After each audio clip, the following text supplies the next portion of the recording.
线路被老鼠咬坏，交换机接电没有反应，查到后面连硬盘都是坏的。得了，这把高端局。事情一开始是一个小姐姐需要调取监控，但她这边不知道怎么操作，所以就让我过来帮忙一下。但是我过来的时候，我就愣了几秒，主机都没连接上，那怎么调监控？这主机居然没有插电，这让我上哪找录像去？但这个小姐姐不懂这些啊，以为我插上电就可以看到录像了。当时我和她解释了半天，那时候小姐姐才明白过来。起初她还以为只要外面装了摄像头就可以了。由于无法调取监控，正当我准备回去的时候，小姐姐就和我说，既然来都来了，就顺路帮她把录像机接上去呗。也罢，我就好人做到底，于是就帮忙把她监控给接上了。当时录像机通电的时候出现了一些异响，我不知道这里大伙有没有听得到，这个原因我会在视频后面讲到。那时候我也不知道他们哪条是监控线，索性我就随便找了一条线接了上去试一试，但接了上去等了许久，画面还是没有出现。然后我又看到了一条视新线，它是没有接任何设备的，索性我也接了上去碰碰运气，但是一样接上去许久，画面还是没有出现。但是我在这里已经找不到第三条多余的网线了，其他的网线都是接到路由器上的，所以很大概率这些网线不是负责监控的。但是他们这里的人一问三不知，当时我都怀疑这录像机是不是放这里的。但小姐姐信誓旦旦的和我说，之前的监控就是放在这里的。没办法，这种情况我只能去摄像头那边找找线索了。我来到了第一个摄像头面前，我发现它是用 PoE 分离器供电的，那么它另头肯定连接的是 PoE 交换机。当时我用手盖住它，却发现这摄像头已经凉透了，这就意味着它压根就没有通电。好在它旁边有个剪出口，于是我就打算上剪出口看看它的线路是通向哪里的。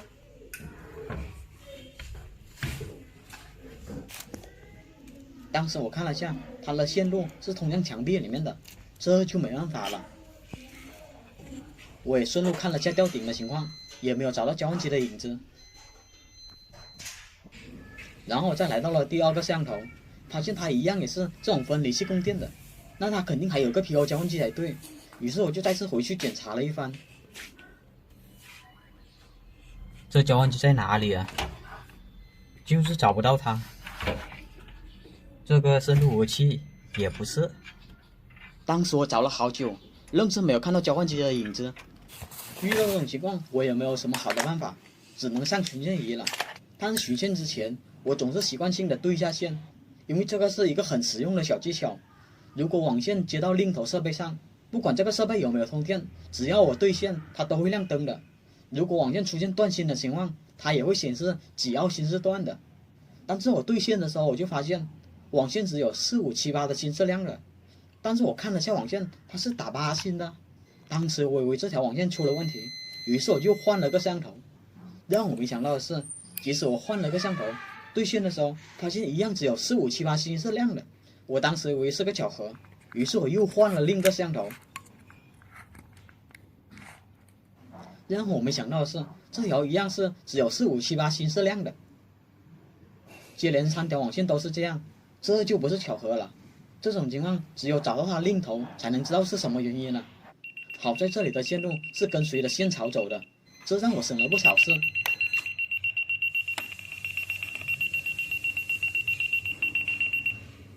我跟随着线槽来到了尽头，然后用巡线仪测了一下，它果然是通向这里的。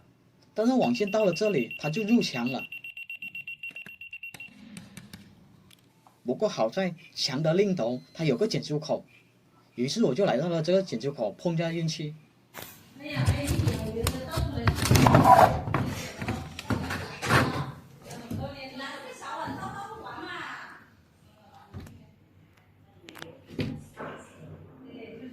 我操！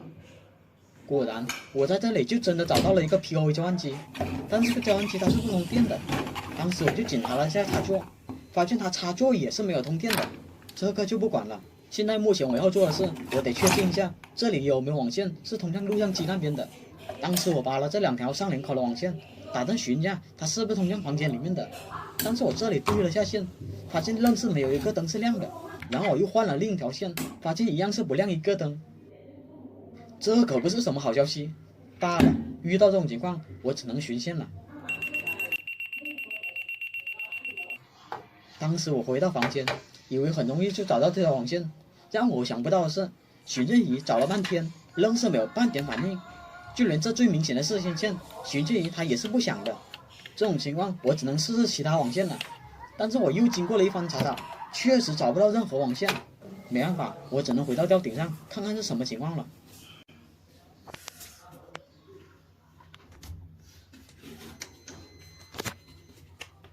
但是我一回到吊顶，寻迹仪又开始响了起来。当时我看了一下，房间里面有一条白橙线是接到光猫上的，但是我这里对线依旧是没有任何反应。无奈这个时候，我只能接白蓝线试试了。当时我回到房间，给白蓝线对了下线，发现它也是没有任何反应的。这个时候，我只能再次回到吊顶上看看是什么情况了。当时我就顺着这条网线，发现它是和一条黑色的电源线进一条管里面了。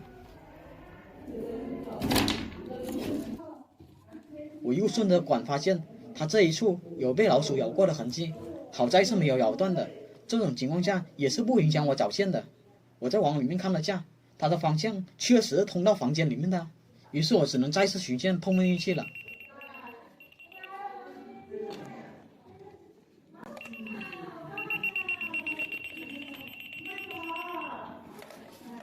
来到了房间，我又把所有的线都挨个试了一遍，连电线都没有放过。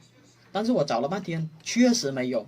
偏偏这条网线是最可疑的了，因为它和吊顶上的网线一样，都是四星打法不说，无论是网线颜色还是线路走向，都是可以对得上的。但是偏偏这寻迹仪它就是不响，对线也没有任何反应，搞得我都怀疑是不是这个寻迹仪有问题了。这个时候我就在房间里面注意到了这卷黑色的电源线，你说巧不巧？刚才这条管不也有一条像这样的电源线吗？我顺着这电源线发现，它连插头都没有接，上面还结了一点蜘蛛网，难怪吊顶的插座没有电，原来是这里一直都没有插上去。于是我就把它接上去了，但是遗憾的是，我接上去后，插座虽然有电了，但是交换机仍旧不亮，合着这个交换机也是坏的。得了，这交换机的事还是先放在一边。但是这条主线真的是把我搞毛了。这么多证据指向它就是那条网线，但寻迹在这头就响，一过去它就偏偏不响了。于是我只能尝试抽一下这个网线，看看能不能抽得动。一开始网线抽的还是比较费劲的，但是后面我越抽越顺手了起来，直到后面一切都真相大白了。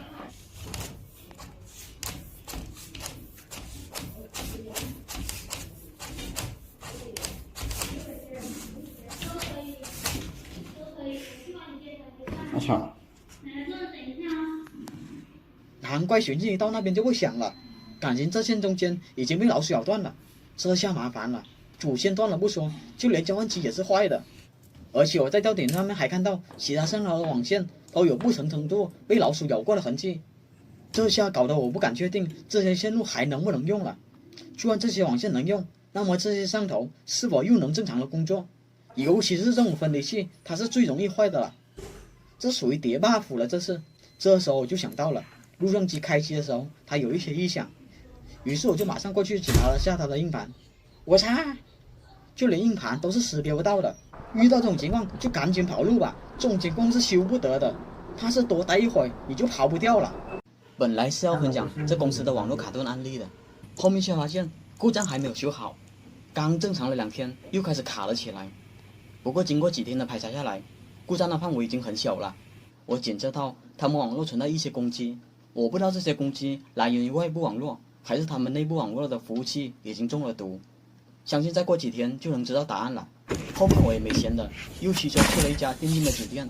这种酒店以超高的电脑配置吸引一些游戏玩家来入住，但近期出了一个问题，他们打游戏的时候动不动就卡一下，动不动就卡一下，就有很多游戏玩家选择退房，甚至给了差评。这事搞得老板损失不小，我花了2天的时间改造，终于把这边的网络给稳定了下来。